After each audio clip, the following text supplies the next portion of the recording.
Hello everyone, welcome to my channel. मैं हूं प्रज्ञा और आज के वीडियो लेक्चर में हम जो है सीजी बोर्ड की क्लास 9th पॉलिटिकल साइंस का chapter 12 the main features of democracy इसके बारे में देखेंगे। तो इससे पहले वाला जो चैप्टर था उसमें हमने डेमोक्रेसी के बारे में जाना था, जिसमें हमने देखा था कि कैसे दो कंट्रीज लिबिया और म्यांमार ये डेमोक्रेटिक कंट्री बने, डिक्टेटरशिप को हटाते हुए ये डेमोक्रेटिक कंट्री बने।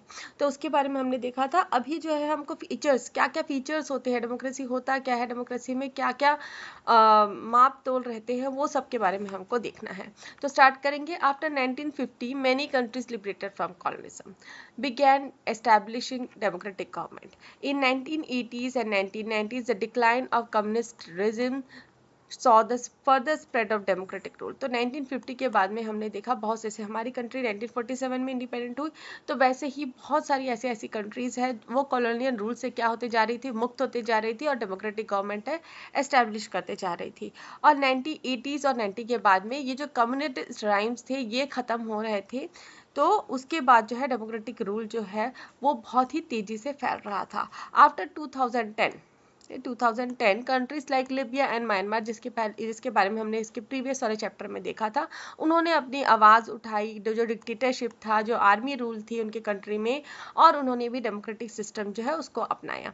तो डिक्टेटरशिप होता क्या है? Dictatorship is a term to describe the rule of a person who establish total dominate over a country. तो एक ऐसे व्यक्ति का रूल जो अपनी आर्मी के साथ, अपना एक आर्मी बना के जो है पूरे जो टोटल एरिया है, डोमिनेट मतलब अपने पूरे प्रदेश में है, वो अपना कब्जा कर लेता है।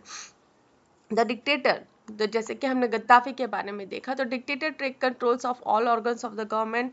सो colonial Gaddafi, general Ne Win are examples of dictator. तो हमने इनके बारे में प्रीवियस चैप्टर्स में देखा था। सट इंडिविजुअल, और ये लोग क्या करते हैं, ये पूरा जो मिलिट्री होती है कंट्री की उसका सपोर्ट गेन कर लेते हैं और पूरा जो पॉलिटिकल सिचुएशन है उसको अपने अंडर में कर लेते हैं और एक सिंगल पार्टी रूल जो है वो एस्टैब्लिश कर देते हैं। तो dictators centralize all powers in their hand. They rule according to their will.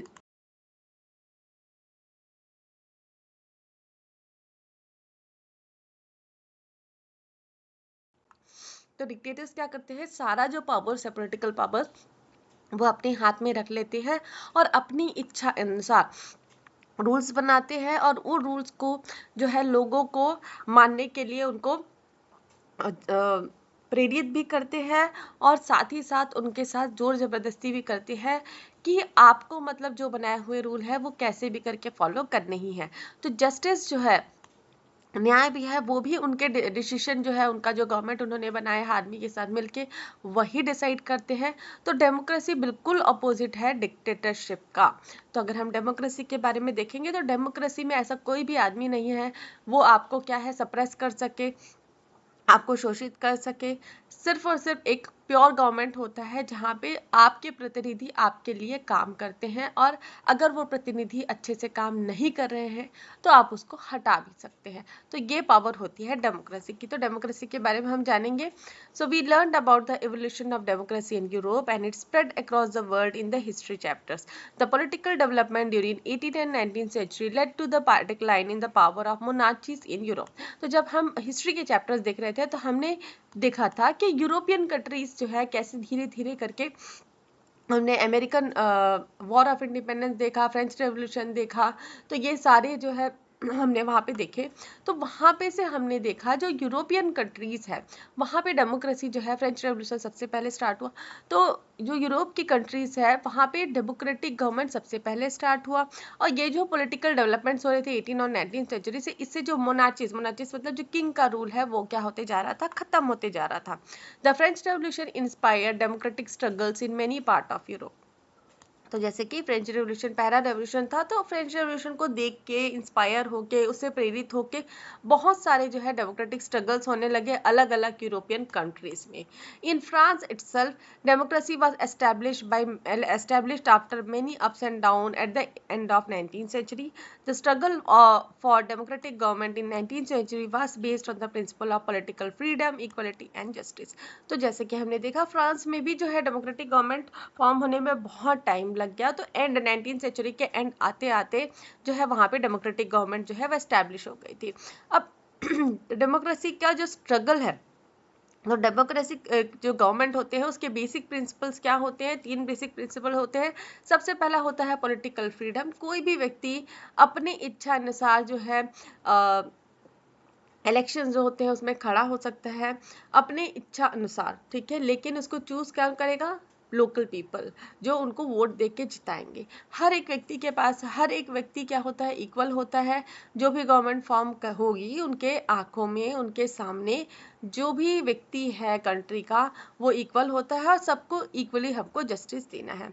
तो यहाँ पे एक मैप दिया गया हुआ है जिसमें डेमोक्रेटिक गवर्नमेंट्स बिटवीन 1900 एंड 150।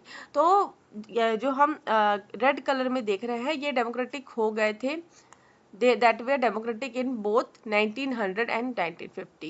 तो 1900 और 1950 के बीच में ये सारे कंट्रीज डेमोक्रेटिक गवर्नमेंट थे, और ये जो कंट्रीज है ये were not democratic in 1900 but democratic in 1950। तो 1950 आते आते ये सारे जो येलो कलर वाले कंट्रीज है ये डेमोक्रेटिक कंट्रीज बन गए थे। और वैसे ही और मैप्स दिए हुए हैं जो डेमोक्रेटिक कंट्रीज थे 1950 और 1975 के बीच में। और उसके बाद जो है लास्ट में हमको देखना है जो डेमोक्रेटिक कंट्रीज जो 1975 से 2000 के बीच में थे। तो 1975 से 2000 के बीच में ऑलमोस्ट हम देख सकते हैं मैप में सभी कंट्रीज हमको क्या दिख रहे हैं? ऑलमोस्ट सभी कंट्रीज हमको क्या दिख रहे हैं? डेमोक्रेटिक कंट्री दिख रहे हैं। और जो ब्लू कलर में दिखाया जा रहा है ये ऐसे कंट्रीज हैं जो स्ट्रगल कर रहे थे डेमोक्रेटिक बनने के लिए। तो 3 points to remember from the struggle of democracy in 2 countries. अगर हम प्रीवियस चैप्टर के बारे में बात करें तो हमने जो लास्ट लेसन में 2 कंट्रीज के बारे में पढ़ा जिसमें हमने देखा था कि कैसे जो है ये स्ट्रगल करके, ये कंट्रीज स्ट्रगल करके डेमोक्रेटिक कंट्रीज बने। तो इसमें 2 पॉइंट्स था, तो इसमें हमको कुछ पॉइंट देखने हैं। तो फर्स्ट पॉइंट क्या है? The establishment of monarchy and col Gaddafi's rule after Libya gain independence. ठीक है, तो कि कैसे जो है मोनार्ची रूल एस्टैब्लिश हुआ गद्दाफी के रूल के बाद में। फिर उसके बाद हमको देखना है establishment of military rule in Myanmar after the death of Aung San. ठीक है, उसके बाद the struggle of for democracy in Libya and Myanmar. तो ये प्रोसेस था, ठीक है, ये सारी चीज़ें जो है हमने प्रीवियस चैप्टर में देखी थी। तो discuss the following with the help of your teacher. Okay, in Libya and Myanmar, तो लिबिया और म्यांमार में people did not elect the military leaders who control the army.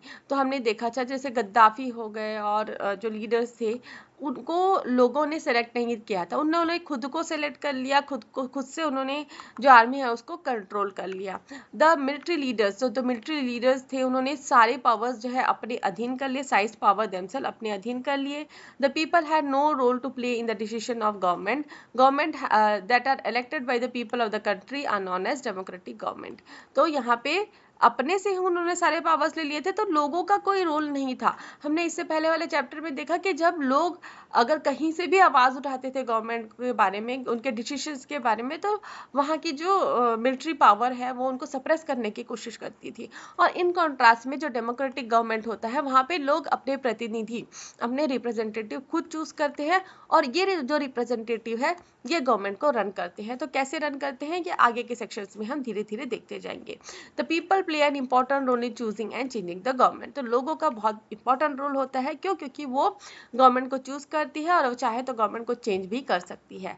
The decision about inevitably raises the following questions in one mind. अगर हम ये ऊपर के decision देखें तो किसी के भी मन में स्वाभाविक सी बात है, इनविटेबली मतलब स्वाभाविक सी बात है कि कुछ क्वेश्चंस आएंगे। तो इसमें कि रूलर कौन होगा, ठीक है। जब मैं इन चीज़ों के बारे में जब मुझे क्लियर नहीं था, मैं मतलब जब स्टार्टिंग इनिशियल स्टेज में थी, मतलब जब मैं स्कूल वगैरह में थी या कॉलेज, तो मुझे लगता था कि ये डेमोक्रेटिक गवर्नमेंट मतलब क्या है ये डेमोक्रेटिक गवर्नमेंट। तो अब यहाँ पे मेरे मन में भी ये आते थे क्वेश्चंस कि रूलर कौन है, ठीक है, प्राइम मिनिस्टर है, प्रेसिडेंट है, चीफ मिनिस्टर है, तो उस समय हम बच्चे थे तो क्लियर नहीं रहता था। तो रूलर कौन है, तो किस टाइप के इलेक्शंस होते हैं जिसे डेमोक्रेटिक कहा जाता है, तो कौन रूलर्स को इलेक्ट कर रहे हैं, तो और क्वालिफिकेशंस क्या होते हैं रूलर्स को इलेक्ट करने के लिए। तो हमारी कंट्री में कोई ऐसा पर्टिकुलर क्वालिफिकेशन नहीं होता है। तो ये सारे पॉइंट्स को जो है हम इस चैप्टर में कवर करेंगे। So we need to analyse the main features of democracy if you want to find the answer. तो हमको ये सारे आंसर्स जो है आगे के सेक्शंस में मिलेंगे। अब हमको देखना है an accountable government. Accountable government मतलब एक ऐसा गवर्नमेंट जो आपके क्वेश्चंस का आंसर कर सके, कुछ भी अगर वो हो कर रहा है तो उसके वो जवाब दे सके, उसका आपको वो जस्टिफिकेशन दे सके। तो we saw that the unlimited decision making power in Libya lay with the military rule. He was not chosen by the people. तो हमने देखा कि जो डिसीजन मेकिंग पावर थी लिबिया में वो किसके पास थी, मिलिट्री के पास भी थी, मिलिट्री के पास थी, गद्दाफी के पास थी। तो उनके पास और उनको जो मिलिट्री रूलर है उसको लोगों ने नहीं चूज किया था। तो लोग क्या थे, कंपेल्ड थे to abide the orders of the people. तो लोग मतलब बेबस थे, कंपेल्ड थे, उनको मतलब जबरदस्ती जो है उनके जो भी ऑर्डर्स है वो मानना पड़ता था, जो मिलिट्री जनता थी, जिसके बारे में हमने पहले भी देखा। तो जनता was not accountable to anyone. और जो जनता जो डिसीजन लेती थी, जो काम करती थी, उसके लिए उनको किसी को अकाउंटेबल मतलब किसी को जवाब देने की जरूरत नहीं होती थी। In a democratic government the representative chosen by the people and the legislative assembly are supreme.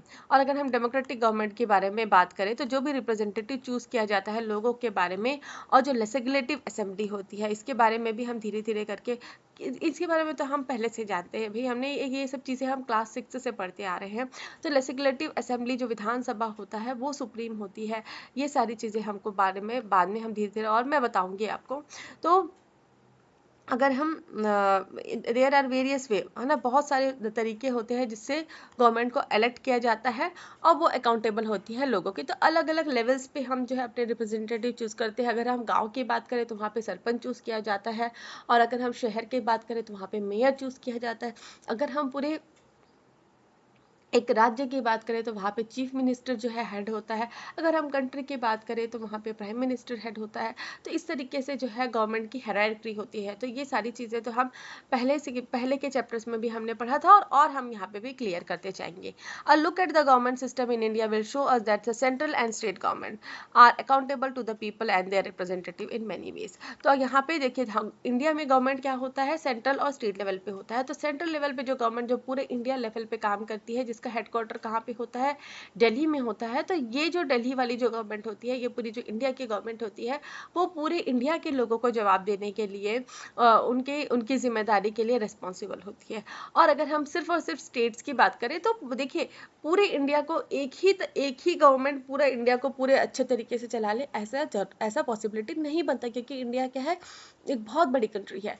तो यहाँ पे क्या है, हमारी कंट्री में क्या है, सेंट्रल गवर्नमेंट होता है और स्टेट गवर्नमेंट होता है। तो स्टेट गवर्नमेंट क्या है, छोटे छोटे टुकड़े जो है हमारे जो स्टेट्स है उसको सिर्फ उसी में ही अपने कुछ रूल्स एंड रेगुलेशंस को फॉलो करती है, कुछ फैसिलिटीज उसी एरिया पे वो प्रोवाइड कराती है। तो ये होते हैं स्टेट गवर्नमेंट, जहाँ पे हेड होता है चीफ मिनिस्टर, और इनके रिप्रेजेंटेटिव भी अलग अलग तरीके से चूज किए जाते हैं। तो in India all members of executive, तो ऑल मेंबर्स जो एग्जीक्यूटिव के होते हैं, जैसे कि prime minister, chief minister, council of minister, senior officers are accountable to the parliament और स्टेट लेजिस्लेटिव असेंबली। तो ये जो है अपनी बातों को रखने के लिए, अपने बात जो उन्होंने काम किया उसका जवाब देने के लिए किसके लिए वो करते हैं, पार्लियामेंट या तो स्टेट लेजिस्लेटिव असेंबली के लिए। तो चीफ मिनिस्टर हो गए, प्राइम मिनिस्टर हो गया, ये पार्लियामेंट से रिलेटेड होते हैं, और जो चीफ मिनिस्टर होते हैं वो स्टेट लेजिस्लेटिव असेंबली से एसोसिएटेड होते हैं। तो इलेक्शन आफ्टर फिक्स्ड इंटरवल, तो इलेक्शंस क्या होते हैं फिक्स इंटरवल के बाद, उसका हमको देखना है। तो all democratic government are elected for a fixed period, तो हर जो डेमोक्रेटिक गवर्नमेंट है उसको फिक्स्ड पीरियड के लिए चूज किया जाता है। तो do you know how many years after this this period is in India, the government can return to power only if it is elected by the people. तो जितनी भी डेमोक्रेटिक गवर्नमेंट के बारे में हम बात करते हैं, वो वहाँ इलेक्शंस होते हैं फिक्स्ड पीरियड के लिए। तो उनको वो जो डेमोक्रेटिक गवर्नमेंट के जो रिप्रेजेंटेटिव आपने चूज किए हैं, वो कुछ समय के लिए ही काम करेंगे। जैसे कि हमारे कंट्री में 5 ईयर्स के लिए होता है, तो कोई भी रिप्रेजेंटेटिव जो चूज किया गया है वो 5 साल तक जो है वो गवर्नमेंट को फॉर्म करके रखेगा। और अगर फिर उसके बाद जो है फिर से 5 साल बाद फिर से इलेक्शंस होंगे, और फिर ही वही इलेक्शंस में अगर फिर से वही गवर्नमेंट आ गई तो वो फिर से काम करती, नहीं तो फिर दूसरी गवर्नमेंट आ जाती है। तो elections are time when people experience and exercise their power in the democracy. और इलेक्शन वो टाइम होता है जहाँ पे लोग जो है अपने एक्सरसाइजेस को और अपने जो एक्सपीरियंस है उसको साझा करते हैं डेमोक्रेसी में। तो by holding elections at fix interval people retain control over the government. और समय समय पे इलेक्शंस होते हैं तो एक ही गवर्नमेंट जो है या एक ही व्यक्ति जो है पूरे कंट्री में हमेशा के लिए राज नहीं कर सकता। तो वो क्या है, अगर उसने अच्छा काम नहीं किया है, अच्छा काम नहीं दे रहा है, अच्छा रिस्पॉन्स नहीं है, तो वो 5 साल के बाद फिर से जब इलेक्शंस हो गए तो उनको वो हटा सकते हैं। तो गवर्नमेंट के जो लोगों के पास है इतनी पावर होती है। तो if people are not satisfied with the performance of their elected representative they can change the government through elections. तो वो इलेक्शंस के थ्रू जो है गवर्नमेंट को चेंज कर सकते हैं। तो फ्री और फेयर इलेक्शंस क्या होते हैं? तो hold free and fair election it is necessary that they are conducted by a independent body and all political parties are permitted to participate without any pre conditions.